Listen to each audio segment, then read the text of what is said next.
தென்மதுரை வீரனுக்கு என்னுடைய மாமனுக்கு தேக்குமர தேகமடி அம்மாயம்மா.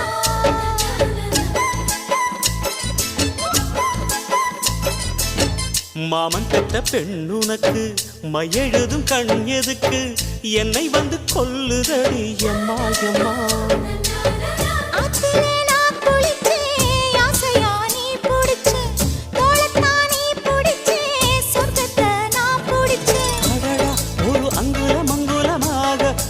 ஆசையில் முத்தங்கள் போட அதை என்னன்னு சொல்லுவேன், எப்படி சொல்லுவேன் நானே.